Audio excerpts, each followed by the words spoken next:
aleykum wa rahmatullahi wa barakaatu mbokk yi ñu ngi leen di nuyu bu baax kenn ku nekk ci turam ak jëmmam di leen ziar Baye Hann daa mel te yow yaa jiitu ci daara ji ñu ngi lay nuyu di nuyu soxna Amy di nuyu sëñ Babacar Gueye waa TikTok bi tamit ñu ngi leen di nuyu yéen ñëpp.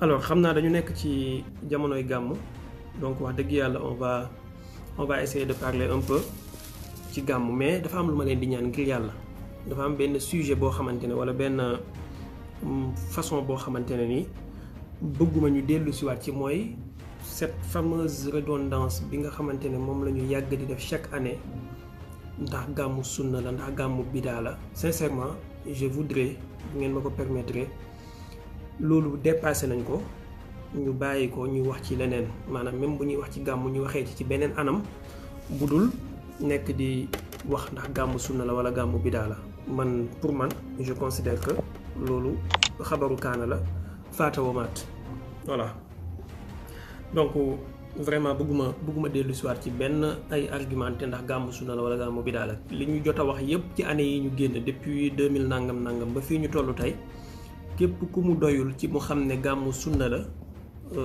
wala ku mu doyul pour mu décider entre ndax gàmmu sunna la wala gàmmu bidaa la pour jël position dara dootu la doy mooy comme ñi alxuraan di wax ne wala in atayta allazina utul kitaaba bi kulli ayatin maa tabi'u qiblatak.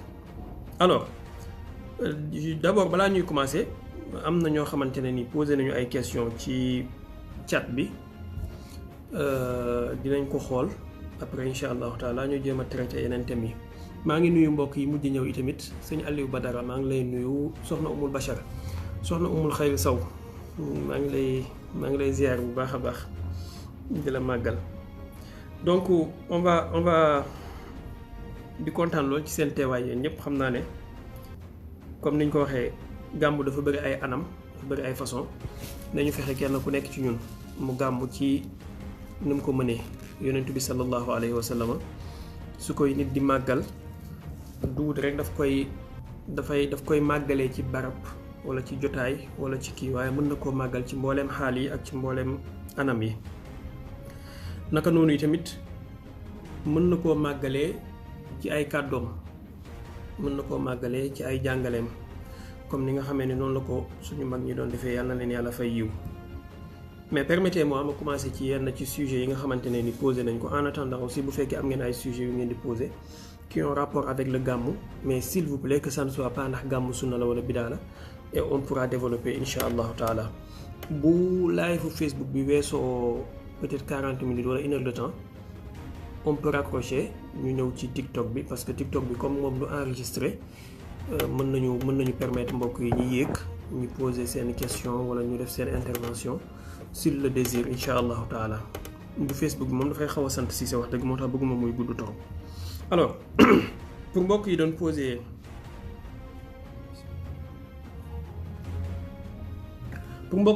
question ci publication bi am na ñu bari ñu laaj ci thème nee na débat contradictoire man ak Cheikh Mbacké Sakho bon je sais pas sincèrement ban façon débat contradictoire ngeen bëgg man wax naa ne sama porte discussion ak waxtaan mu ngi ubbeeku pour kenn ku nekk tant que waxtaanu xam-xam la dans le respect maanaam man même ku gëmul yàlla ki mën naa waxtaan ak moom dès lors que mën na ma jëriñ wala man ma jëriñ ko voilà awma benn fixation ci kaw benn nit wala ci kaw benn idée que ne kii du ma débattre ak moom wala kii dama koy éviter. maintenant Cheikh Mbacké Sakho jàmbaar la mu ngi góorgóorlu mu ngi ci yoon wi mu nekk bis bu yàlla dogalee xëy na yàllaa ko dogalagul mais bis bu yàlla dogalee ne suñu chemin dina croisé wu danañ croisé wu jarul yaakam ci toute façon. donc voilà te am naa yaakaar ne waxtaan bu am njëriñ lay doon ndax man ak moom am na ay points de vue yu bari yoo xamante ne jàpp naa ne mën nañ ci complémentaire. Abakar Sadikh Diouf nee na l'Afrique ne déclenchera-t-il pas wala ne déclencherait-elle pas la troisième guerre mondiale vu la lutte des influences entre grandes puissances en Afrique ndax Afrique du déclenché wala du nekk source de déclenchement wu troisième guerre mondiale vu ni nga xamee ne noonu la grande puissance yi di lutter ci jamono ji bon mën na nekk mën na bañ a nekk d'autant plus que foyer de tension yi léegi bëri na trop du wut Afrique kese en Europe il y a des foyers de tension en Asie en Moyen-Orient mais en Afrique aussi sauf que il faut dirigeants africains yi ñu nekk ñu intelligent pour xam naka la ñuy équilibrer ak naka la ñuy jouer entre les grandes puissances pour ne pas basculer d'un côté comme de l'autre, wala pour ne pas se faire manipuler par les uns wala par les autres. Bon, maintenant gis nañu ne boo xoolee wàllu Afrique de l'Ouest bi la Russie mu ngi fiy concurrencer ak français yi. Les États-Unis ils sont beaucoup plus ci Afrique de l'Est bi côté Kenya ak yu mel noonu. Bon, kenn ku nekk ak li ko ñor. La Chine mu ngi concurrencer les États-Unis ci Afrique de l'Est bi ak Afrique centrale bi. La Russie mu ngi concurrencer français yi ak européens yi de façon générale ci Afrique de l'Ouest bi. Maintenant am na ñaari sujet wala ñett yoo xamante ne mën nañu déclencher une grande guerre ci Afrique te ñu ngi koy bayal. Bi ci njëkk mooy sujet wu diggante Maroc ak Algérie ci question Polisario yi ak Sahara occidental bi xawma voilà mën na déclencher guerre bu mag maanaam ñoom ñëpp ku ci nekk mu ngi daas di fanaanal te c'est des grandes puissances militaires ñoom ñaar en tout cas ci échelle continent bi. ñaareel bi mooy sujet wu diggante Éthiopie ak Égypte ñu ngi koy bayal mais mën na déclencher guerre aussi parce que Éthiopie ak Égypte jamono ji kuy suivre actualité ci question wu Somalie ak li ñuy tuddee Somaliland dafa am benn province ci Somalie bu commencé bëgg a def sécession. Éthiopie dafa bëgg a reconnaître province boobu. Égypte dafa taxaw temm ne dañuy garantir souveraineté ak intégrité territoriale Somalie. Donc si bu ñu ci bàyyiwul xel trop mën na déclencher guerre bu mag. Et benn bu nekk ci ñaari réew yooyu ëpp nag 100 millions de personnes moo xam muy Éthiopie wala muy Égypte. te Égypte c'est une grande puissance militaire, très grande puissance militaire. Américains yi actuellement dañu tal lu bari loo xamante ne ni xëy na du leen may ñu concentré wu ci loolu. Mais bu ngeen xoolee lutte de puissance bi am ci corne de l'Afrique bi lutte de position la ci kan mooy ëpp accès ci mer Rouge bi ak ci détroit boobu nga xamante ne daanaka commerce mondial bu bari foofu lay jaar. Donc si on fait pas gaffe mën na tàkk yàlla tere. Loolu mooy deuxième foyer de tension bi nga xamante ne mën na yëngal Afrique. Troisième foyer de tension bi nga xamante ne ñu ngi koy bayal mais moom itamit mën na jur fitna mooy diggante Congo ak Rwanda. ñett yi ni ils sont beaucoup plus graves que yi nga xamante ne nii moom la ñuy dégg tout le temps. Donc il faut vraiment que nos dirigeants surtout fassent très attention et aussi suñu peuple yi ñu xaw a xeewu trop ci ñetti foyer de tension yi ma wax. Et aussi bu ñu amee ay dirigeants yoo xamante ne suñu diplomatie wala diplomatie CEDEAO mën na ci jouer bons offices mu def ko ça serait très bon.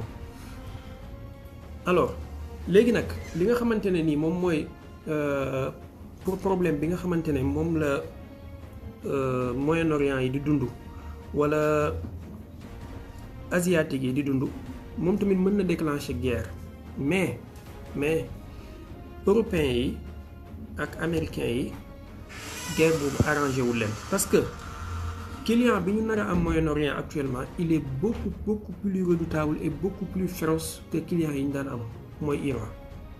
Et aussi am na jeu de puissance ak jeu d'alliance bu nekk di am boo xamante ne du leen arranger guerre déclenché wu à grande échelle.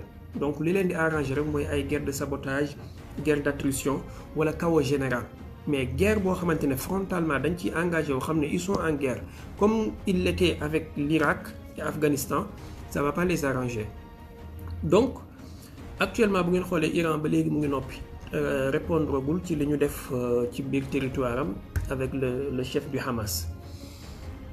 Le pourquoi selon ñoom li ñu wax ci seen déclaration officielle yi nee nañ ils se donnent le temps mais seen déclaration officieuse yi li muy wax mooy dañu bëgg négociation de cessez-le-feu bi am ci guerru Gaza bi mu aboutir ñu xool fi wanentu di mujjee ki gëtëm. On sait que Netanyahu bëggul jàmm am mu ngi teg ay conditions yu additionnelles chaque jour pour saboter processus de négociation bi mais bu loolu aboutirul diggante boobu mën na kii. am na benn information tamit bu am ci semaine bi je sais pas ndax bàyyi ngeen ko xel mooy la Turquie a demandé officiellement à rejoindre les BRICS. Je sais pas ndax bàyyi ngeen ko xel mais sincèrement pour tout celui qui est un peu regardant ci géopolitique wala géostratégie xam na ne demande boobu su aboutiré c'est un bouleversement géopolitique majeur boo xamante ne daanaka amul depuis un siècle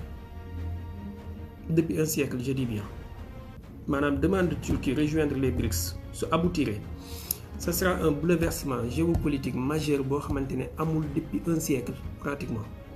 lu tax bu ngeen jëlee cartographie ngeen xool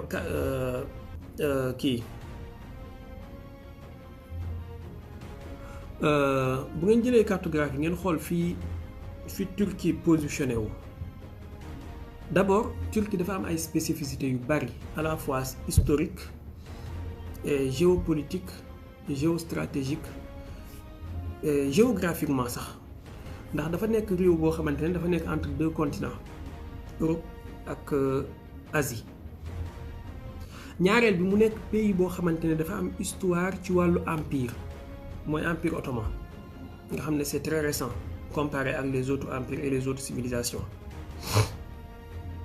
ñetteel bi mu nekk pays boo xamante ne ni presque 90 millions de personnes la maanaam 90 millions yu manqué tuuti et à majorité musulmane mais état laïque la am donc spécificité yi Turquie am c'est très complexe. ñeenteel bi mu nekk un pays membre de l'OTAN mais deuxième armée de l'OTAN deuxième armée après les États-Unis ci wàllu nombre après les États-Unis c'est la Turquie. juróomeel bi mu nekk réew moo xamante ne depuis les années 90 mu ngi demander bon am na ñuy demander volume je sais pas maa ngi wax ci kaw de yéen a ngi may dégg wala waa Facebook yi ak waa TikTok yi wax leen ma bu dee yéen a ngi may dégg balaa may continuer s'il vous plaît parce que am na ñuy réclamer volume.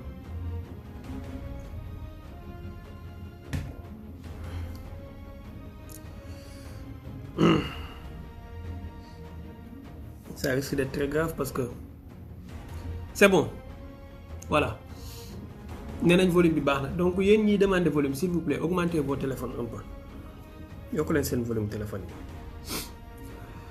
Alors ma ne la Turquie c'est un pays de presque 90 millions de personnes et à majorité musulmane qui a demandé depuis les années 90 fin années 90 yi à rejoindre l'Union européenne ñu refusé ko maanaam ñu ngi ko teg ci antichambre bi depuis les années 90 en tout cas 2002 yaakaar naa su ma juumul ci la ñu approuvé sa candidature mais boobu ba léegi ñu ngi traîner les pieds. En réalité les Européens ne souhaitent pas que la Turquie devienne un membre de l'Union européenne ils ne le souhaitent pas. Alors lan la ñu bëgg fi mu toll nii mooy Erdogan étant un joueur d'échecs il a essayé de jouer avec Poutine. Dëgg la c'est quelqu'un qui n'est pas fiable mais quand même il est lisible man loolu laa koy reconnaître. Il n'est pas fiable mais il est lisible. Il n'est pas fiable pourquoi? Parce qu'il suit toujours ses intérêts et loolu kenn mënu ko bañal. C'est quelqu'un qui défend bec et ongle les intérêts du peuple turc. Maintenant sur le plan géopolitique souvent il trahit ses alliés wax dëgg yàlla man loolu moo tax Erdogan ay mbiram yu bari neexuma mais quand même ak loo ko mënti waxal il est lisible di nga xam ne kii fii la bëgg a dem wala li muy def nii fii lay mujj. Alors en 2016 bi ñu ko bëggee coup d'état Poutine moo ko sauvé. CIA a préparé le coup d'état Poutine am écho à travers ses services prévenir Erdogan déjouer coup bi donc il lui est redevable ci loolu. Poutine a sauvé le pouvoir d'Erdogan mais pensant que Poutine sauvé na ko il devait au moins lui rendre la monnaie en bloquant l'entrée de la Finlande et de la Suède dans l'OTAN mais il ne l'a pas fait donc levé na veto pour ses propres intérêts mais quand même ak loo ko mënti waxal il a tenu tête aux Américains bi mu bëggee jënd les systèmes de missiles S-400 menacé nañ ko ne dañ koy retirer ci programme de F-35 bi et tout il a tenu tête essayé nañu créer ay problèmes économiques, la monnaie commencé dévisser wu, essayé nañ créer benn révolution colorée, ça n'a pas abouti. Essayé nañ def ay bombes sismiques pour créer ay tremblements de terre bi fi amoon fan yii ci ginnaaw. Tout ça, ça n'a pas réussi à renverser Erdogan. Maintenant Erdogan xam na ne tôt ou tard européens yi duñ ko bàyyi mu dugg ci Union européenne tôt ou tard. Léegi qu'est-ce qu'il va faire? Il sait que l'avenir du monde ce sont les BRICS. L'avenir du monde, je dis bien, parce que boo comparer les BRICS sur le plan démographique avec les pays du G7, tu as pratiquement un tiers de l'humanité dans les BRICS. Dans les pays du G7, boo leen compter ñoom ñëpp ils font à peine 1 milliard et quelques. États-Unis moo ci gën a peuplé, ils font 300 millions. Japon 100 et quelques millions. Canada, je sais pas, 33 millions ngeen. Omar Thiam yéen ñaata ngeen foofu yéen waa Canada. Donc ils font à peine les pays du G7, ils font à peine 1 milliard. France, Allemagne 80 et quelques millions, France 69 millions, 70 millions, Italie, je sais pas. Donc voilà. Mais la Russie là-bas, tu as 145 millions, la Chine 1 milliard et quelques, Inde 1 milliard et quelques, Brésil 200 et quelques millions. C'est pas comparable. Donc Erdogan xam gi mu xam loolu moo tax mu demander officiellement à rejoindre les BRICS, mais étant un membre de l'OTAN te nekk l'un des rares pays yoo xamante ne Amérique dañ fa denc seen tête nucléaire. Maanaam Amérique am na ay réew ci Europe yoo xamante ne dafa am ay tête nucléaire. Turquie ci la bokk, Italie, Allemagne ak Pays-Bas, Hollande. Donc mu nekk l'un des rares pays yoo xamante ne Amérique dañ fa am ay tête nucléaire. Nan la Erdogan di waaj? li tax may kii question bi dafa am benn mbokk bu ma ko envoyé messenger et gis naa ne yéen laajtewu leen ko ci chat bi, mais quand même am na ñu ci kii un peu. Donc ma yaatal ci ngeen permettre ma ko. Donc Erdogan lan lay préparer? On peut faire trois hypothèses parce que analyste aussi dañuy def hypothèse yi mën na nekk sawab, mën na am erreur, mais quand même on fait des hypothèses et on n'a pas la science infuse. Premièrement mooy peut-être Erdogan il veut maanaam envoyer les Européens bladés ne leen comme da ngeen maa bañal ma dugg Union européenne, léegi je m'en vais vers les BRICS et yéen a xam avec votre Union européenne. Première hypothèse. Et loolu su amee Europe dina am ngandi problème, surtout sur la question migratoire, parce que on sait tous fan année yi ñu génne question migratoire bi dañ doon jéem a naxasaale ak Erdogan di jéem a dàmp Erdogan pour mu bloquer yenn affaire yu bare. Loolu mooy première hypothèse bi. Peut-être mer gàddu dem dugg fële. Deuxième hypothèse bi peut-être aussi c'est une carte de chantage pour les Américains et les Européens. Maanaam retenez-moi avant que je fasse mal. Maanaam voilà, téye leen ma wala ma dem. Donc Européens yi suñu gisee loolu xam affaire bi ce que ça incombe géostratégiquement, ils vont vouloir lui donner quelque chose à mettre sous les dents. Donc peut-être mën na nekk entrer dans l'Union européenne, peut-être mën na nekk programme F-35 yi wala ci yeneen programme militaire, peut-être waaye mën na nekk sujet de chantage. Troisièmement mën na nekk ne par rapport ak guerre bi di am ci Gaza, maanaam mën na ko def comme genre monnaie d'échange que ne leen américains yi forcément Erdogan wala Turquie suñu defee déclaration wala demande que ne dañoo bëgg a rejoindre les BRICS, en sous-main dana am ay tractations. Donc ils vont venir demander à Erdogan lan moo la poussé ci lii. Il peut leur dire que vous mettez fin à la guerre dans la bande de Gaza et vous reconnaissez l'État palestinien, et après je vais me calmer. Voilà, vous le faites pas, je vais rejoindre les BRICS, je vais me retirer de l'OTAN, et après je vais m'allier avec les Iraniens et les Russes. Et ça sera une catastrophe géopolitique pour l'Occident. C'est à vous de voir. mën na nekk maanaam ay hypothèse la ñuy def, mais mën na nekk man sama xalaat benn ci ñett yi la ma jox. amaana benn ci ñett yi moo tax amaana itam leneen moo tax léegi bu fekkee benn ci ñett yi la benn bu nekk dafa am ay retombées yu muy am ak ay conséquences benn bu nekk dafa am ay conséquences yu muy am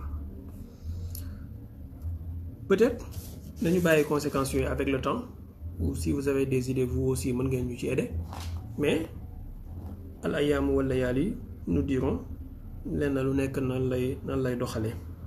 Donc loolu laa bëggoon wax ci par rapport ak foyer de tension yi am ci àdduna bi jamono ji ak mouvement yi nga xamante ne moom mooy am. On a vu aussi que voilà occidentaux yi ñu ngi commencé di bëgg a débarrasser wu ci Ukraine ndànk-ndànk parce que Donald Trump peut-être mën naa gagner mais peut-être aussi Kamala Harris gagner. Man sincèrement Donald Trump gagner d'un côté moo gën par rapport ak l'état profond ak les mondialistes mais bu ñu xoolee intérêt strictement ci suñu mbokku migrants yi ak suñu mbokku réewu musulmans yi Kamala Harris gagné moo gën bon Trump gagné nag moo gën pour contre mondialistes yi contre les voilà tout ce qui est état profond les idéologies woke et nangam ak nangam Trump gagné moo gën. Mais par rapport ak migrants yeeg yu mel noonu kenn du am sa mbokk bu dugg Amérique nga bëgg ñu génnee ko ku gis jeunes sénégalais yi dugg ci yoonu Nicaragua bi yëpp wax dëgg yàlla man ñaanuma yàlla ñu refoulé leen te ñaanuma yàlla yi tamit ñu nekk fa di leen bundu xatal ñaanuma loolu yàlla te xam naa ne Trump bu gagné ils auront des problèmes peut-être ils auront des ennuis. Trump aussi il a un problème mooy il est trop sioniste sincèrement il est trop sioniste. Parce que moi, je l'ai entendu dire que la carte d'Israël actuellement est trop petite. Donc, il faut voir comment on a fait pour Yoko Israël. Moi, je l'ai dit Trump. Donc, quelqu'un qui se permet de dire ça, moi, il ne va pas se gêner, permettre Netanyahou d'annexer Palestine et il va le reconnaître. Ou il peut le reconnaître parce que déjà reconnaître la souveraineté d'Israël qui est Jérusalem. D'ailleurs, il a même transféré l'ambassade d'Israël, l'ambassade des États-Unis, de l'autre côté de la ville, de Jérusalem. Trump m'a dit que Obama a dit que criminel, il m'a dit By the way, je considère que Obama c'est le pire criminel des présidents des États-Unis. Voilà. Mais a dit criminel, il m'a dit Trump, il est venu dire ses cartes. Donc, moom laa wax léegi wàllu capital bi donc su ñëwee non seulement il va permettre à ce fou de Netanyahou d'annexer la Cisjordanie la bande de Gaza mais aussi il va lui permettre d'avoir des prétentions sur le Sinaï égyptien et loolu vous savez lan la mën a def jur comme problème parce que les Égyptiens ne vont pas se laisser faire et ku xam les fous furieux yi nekk di jiite Israël jamono ji ñoom Netanyahou ñoom Smotrich ñoom Ben-Gvir mais on sait que c'est des fous qui n'ont pas de vis. Madame, sen xel yi sen bop yi amul vis, ils sont tous dévissés. Dañuy dem rek amuñu benn garage bu leen di tié. Quand Trump nek président actuellement, deug la baxna parce que il va arrêter la guerre en Ukraine. Mais il va alimenter d'autres foyers de tension d'une manière ou d'une autre.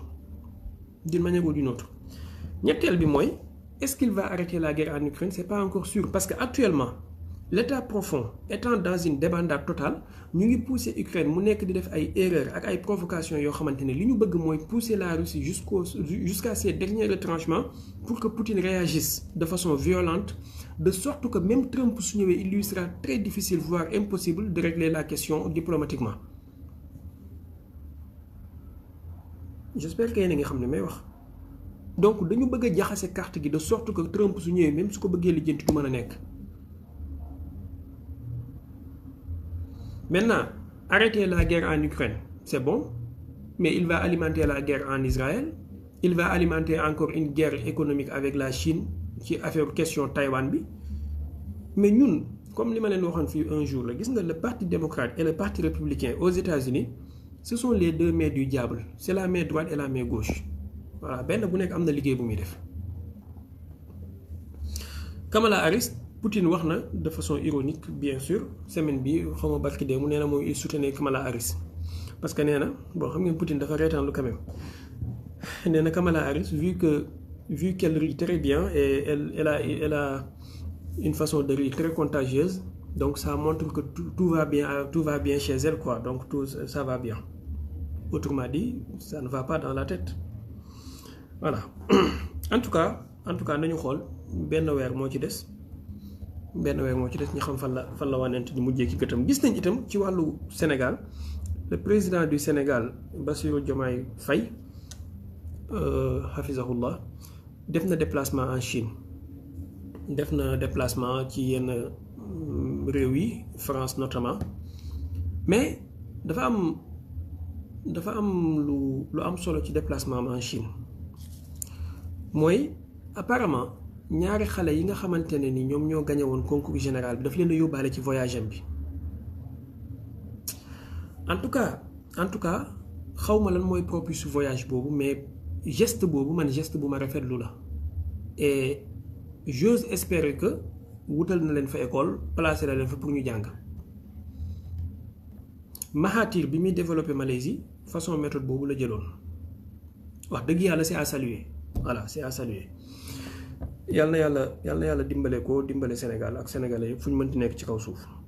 Et comme ni ma leen ko waxee woon, suñu ministre des affaires étrangères bi aussi demoon na récemment Russie ci sommet des BRICS, des ministres des affaires étrangères des BRICS. Sénégal doit être une puissance d'équilibre. Voilà, Sénégal doit être ouvert à tout le monde et parler avec tout le monde. Gis naa président Diomaye ci tukkeem bi Chine, dem na visiter ay manufactures, ay usines yu ñuy defaree ay tracteurs ak yu mel noonu. Lii conseil la bu may jox ñi ko jege, xam naa ne ñu ngi may déglu. Président Diomaye Faye, mën nga jëflante ak occidentaux yi sur le plan financier, mais boo bëggee li ñuy tuddee manufacture, boo bëggee li ñuy tuddee armement, boo bëggee lu ñuy tuddee main d'œuvre ci sa réew, jëflanteel ak orientaux yi ak d'autres alliés que les occidentaux. Sur les institutions financières nag, ay Banque mondiale ak FMI, les occidentaux sont là pour ça. Mais defar ay machine à outils, defar ay tracteurs, defar ay nangam, tabax ay nangam, vivement je vous conseille, vivement et modestement, de vous approcher des Chinois, des Iraniens, des Indiens, ainsi de suite. Ñoom ñoo la mën a jëriñ ci luy palpable. Voilà, ñoo la mën a jëriñ ci lu palpable. Ñooy mën a jël sa doomi réew dem jàngal leen naka la ñuy defaree tracteur, naka la ñuy defaree machine robot, naka la ñuy defaree robot buy bay tool, naka la ñuy defaree ay forage. Ñoom ñoo la ko mën a defal. Occidentaux yi ay wax ju bëri lañ lay rey, ay droit de l'homme ak kenn xamul. Bu fekkee wàllu armement nga bëgg, demal Iran, demal Russie, voilà, demal Chine, nga jënd fa ay drone, nga jënd fa ay défense anti-aérienne, nga jënd fa ay robot de surveillance ak wàllu intelligence artificielle ci wàllu militaire. Iran am nañ ay drone très bon marché yoo xamante ne budget Sénégal mën na koo jënd, te ça mën na laa dimbale. Maanaam li may wax ni je le dis pour ñu jegee président, xam naa ne ñu ngi may déglu. Drone iranien yi moo gën a moyen cher li nga coût bi nga war a jëndee benn drone américain wala français, mën nga ci am 10 wala 20 wala 50 drone ci Iran, te dina la dimbale par rapport ak ses voisins en tout cas. Maanaam c'est très conventionnel et tu auras la supériorité conventionnelle par rapport ak ses voisins. Drone yi ngay mën a amee Iran soxla woo di dépenser 50 millions de dollars pour dem jënd benn drone wala ñaari drone, wala 9 millions de dollars pour dem jënd benn drone MQ-9, tandis que mën nga am ci même coût boobu noonu ci 20 000 dollars wala 10 000 dollars nga am benn drone iranien. Donc on fait le rapport qualité-prix, nga jënd quantité bu bari, am ay drone de surveillance, am ay drone d'attaque, am ay drone de reconnaissance. Voilà. Et nga jënd itam Sénégal na armé wu na lii duma tàyyi ci di ko wax, parce que dafa am au moins lu xam-xam bu tuuti bu ma xam ci wàllu menace sécuritaire ci espace aérien bi yi gerte ci àdduna bi. Sénégal il faut mu jënd ay défense anti-aérienne, il faut mu sécuriser son ciel. Demal Iran nga dem jënd seen défense anti-aérienne ay Buk M, demal Russie nga jënd ay S-300 bu fekkee amagoo Sénégal amagul xaalisu S-400. La défense anti-aérienne russe, ce sont les meilleurs au monde, les plus fiables. soxlawoo ay patriotes wala ay Tchad wala ay NASAMS dañoo cher te ils sont peu efficaces demal nga laaj saoudiens yi bi ñu amee ay patriotes ak ay Tchad ak ay NASAMS outils yi dañ doon dóor ay drone muy daanu ci biir Aramco patriotes les défenses patriotes duñ ko gis. Actuellement ñu ngi discuter ak les Russes pour jënd ay S400. Donc achetons-nous des S400, des S300 pour se protéger. On est un pays très convoité actuellement. Voilà. Alors, ñu xool yeneen sujet yi. Je m'excuse de la longueur. Voilà.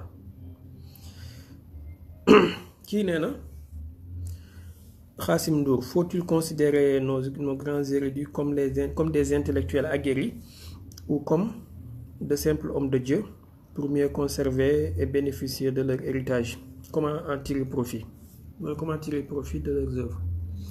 Ndax suñu borom xam-xam yi wala suñu nitu yàlla yi dañ leen war a considérer comme ay intellectuels yu aguerris wala dañ leen war a considérer comme ay nitu yàlla kese? Bon, je sais pas yan nitu yàlla lay wax.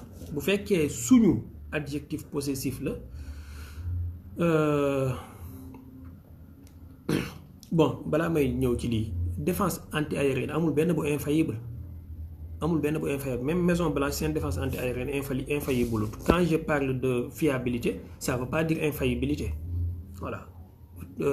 Israël seen défense anti-aérienne ils sont très bien mais boo ko buuree boo ko surchargé dafay kii voilà. Mais li may wax ni ñi ko ku gëstu xam ko la défense anti-aérienne russe actuellement ils sont les meilleurs au monde parce que couches yu ñu am différentes couches yu ñu am ñoom rek ñoo ko am ils ont des Pantsir am nañ seen spécificité, ils ont des Buk M am nañ seen spécificité, ils ont des S200 am nañ seen spécificité, ils ont des S300 en plus ils ont des S400 et après ils ont des S500 et après ces S500 là am nañ ay défenses yoo xamante ne pour les missiles intercontinentaux. Lii c'est un sujet très complexe boo xamante ne wax dëgg yàlla xëy na fii duwul place am comme ni ma leen ko waxee woon keroog ci Israël ils ont une défense anti-aérienne échelonnée sur 3. benn bi mooy li ñu tuddee al-Qubba al-Hadidiya mooy dôme de fer bi, beneen bi mooy Miqla Daoud mooy la fronde de David, beneen bi mooy les Arrows. Donc ces 3 couches là moom moo constitué défense anti-aérienne bu Israël. Benn bu nekk dafa am ay spécificité. Bu fekkee dôme de fer bi la moom pour des roquettes la ak drone yu ndaw yi, bu fekkee fronde de David bi la pour des missiles semi-balistiques la ak missiles à longue portée à courte portée, bu fekkee ne kii bi la Arrow bi la moom pour les missiles plus longue portée la ak les missiles missiles balistiques intercontinentaux. Bu fekkee États-Unis ils ont une défense anti-aérienne ñoom tamit ci 3 échelons. Dañoo am Patriot, am THAAD, am mu tëddee beneen bi sax la comme genre Arrow la mais c'est défense kii la anti-missile la pour les missiles anti-aériens. Donc Patriot yi moom mooy premier échelon bi, après THAAD bi de high altitude xawma lan lañ koy wax moom lañuy kii THAAD, beneen bi moom mooy pour les missiles intercontinentaux. Ils en ont 50 en tout. C'est tiré depuis des silos. Bu fekkee français la yaakaar naa ñoom 2 la ñu am.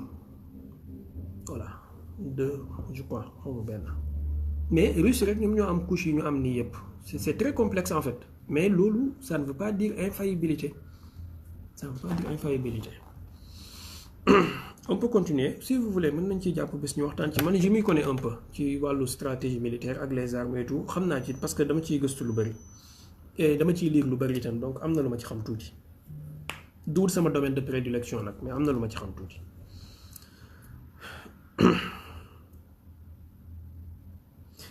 Ma ne suñu boroom xam-xam yan la bëgg a wax bu fekkee boroom xam-xam la boo xamante ne nii dafa jàng xam nga xam-xam ak jàng bokk xam-xam ak wilaayatu bokkul maanaam nit ki mën na jàng lool ba am ay doctorat te du am wilaayatu parce que xëy na soobuwul ci yoonu yàlla soobuwul ci yoonu kurus pour lu koy may wilaayatu wala nangam ak nangam. Nit ki mën na ñàkk a jàng waaye am wilaayatu bu xamante ne kenn werantewu ko d'ailleurs sax da ngay gis ci sufiyanke yi ay wàllu yàlla yoo xamante ne nii mosuñoo jàng waaye yàlla ubbil na leen. D'accord? Donc